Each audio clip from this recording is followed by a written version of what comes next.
ভোলা পৌরসভার মূল সড়কের কার্পেটিং উঠে তৈরি হয়েছে ছোট বড় গর্ত। এসব গর্তে পড়ে প্রায় ঘটছে দুর্ঘটনা। প্রায় ৭ বছর ধরে বরিশালের চাঁদপাশা ইউনিয়নের ধুমচরের ভাঙা ব্রিজ দিয়ে চলাচল করছে ৪ উপজেলার মানুষ। ডেস্ক রিপোর্টে বিস্তারিত। দেখে বোঝার উপায় নেই এটি পাকা রাস্তা ছিল। এখানে সেখানে তৈরি হয়েছে বড় বড় খানাখন্দ। এমন বেহাল দশা ভোলা শহরের প্রধান সড়কের। বাংলা স্কুল মোড় থেকে জসকোট সড়ক, নতুন বাজার, জেলা প্রশাসক ও পুলিশ সুপারের কার্যালয়ের সামনের সড়ক সহ পৌরসভার বেশ কয়েকটি সড়কের প্রায় ২০ কিলোমিটার এমন বেহাল। অতিরিক্ত খারাপ করতে কষ্ট দিতেছে, পেছনদারের কষ্ট হইব, চলে যায়। নিয়মিত যাতায়াত করি যারা চাকরিজীবী, আমাদের জন্য একটা একেবারে অত্যন্ত কষ্টকর এবং একটা দুর্যোগপূর্ণ অবস্থার মধ্যে আমরা আছি। হাঁটা যায় না বলা যায়, অনেক খারাপ অবস্থার ভিতরে আমাদের বসবাস করতে হয়। দীর্ঘদিন সংস্কার না হওয়ায় চলাচলের অনুপযোগী হয়ে পড়েছে এসব সড়ক। দুর্ভোগ পোহাচ্ছেন অসুস্থ রোগী ও স্কুলগামী শিক্ষার্থীরা। বর্ষায় পানি ও কাদায় ভোগান্তির মাত্রা আরও বেড়ে যায়। খানাখন্দে পড়ে প্রায় বিকল হয় যানবাহন, ঘটছে ছোট বড় দুর্ঘটনা। উঁচু নিচে পড়লে অনেক সময় গাড়ি কাইতে হয়ে পড়ে যায়। অ্যাক্সিডেন্টের মধ্যে একটা গাড়ি আরেকটা গাড়ির সাথে বাড়ি লাগে, সাইডে খুব সমস্যা হইতেছে। সুস্থ মানুষ যাইতে পারে না, সুবিধা কষ্ট হয় অনেক। রাস্তা তো ভাঙচুর, প্রচুর ঝাঁকড়ানি হয়, বিশেষ করে রোগীদের জন্য তো সমস্যা বেশি।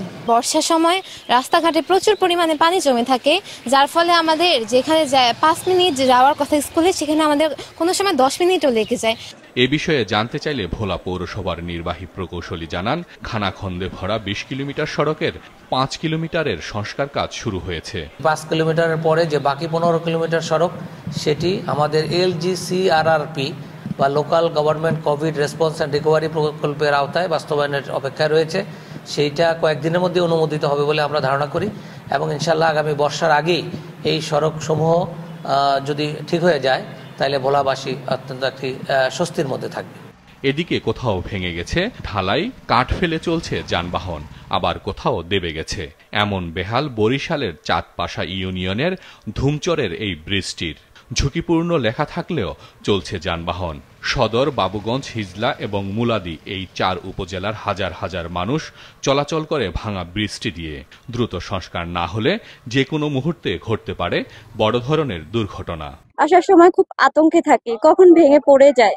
আবার গাড়িতে উঠলেও সমস্যায় থাকি যদি কোনো রকমের পড়ে যায়। অসুস্থ রোগী নিয়ে তো যাওয়াই যায় না, ঝুঁকিপূর্ণ। আমরা যে গাড়ি চালাই আমরাই ঝুঁকিপূর্ণ। আমরা তো বয়স লই এমনি ঝুঁকিতে আছি, পোল লইয়া আরো ঝুঁকিতে আছি। আমাকে কি দেখার কেউ নাই? এই বৃষ্টি যাতে হয় এই জন্য ঊর্ধ্বতন কর্তৃপক্ষের নিকট আমাদের জোর দাবি রইল। নতুন করে ব্রিজটির নির্মাণ কাজ দ্রুত শুরু হবে বলে জানিয়েছে স্থানীয় সরকার প্রকৌশল অধিদপ্তর।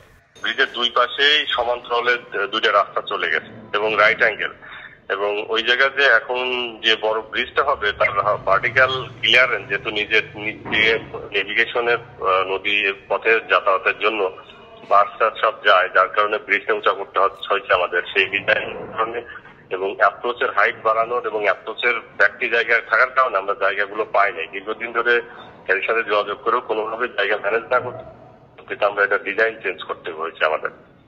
আমরা ডিজাইন চেঞ্জ করে ফেলছি এবং ডিজাইন অলরেডি আমরা সংশোধিত ডিজাইন পেয়ে গেছি। আমরা আশা করি দ্রুতই কাজটা শুরু করে ফেলতে পারবো আর কি। প্রায় ৭ বছর যাবৎ ভাঙা ব্রিজ দিয়ে জীবনের ঝুঁকি নিয়ে পারাপার হচ্ছে ওই পথে চলাচলকারীরা। হাসান মেহেদী, মাছরাঙা নিউজ ডেস্ক।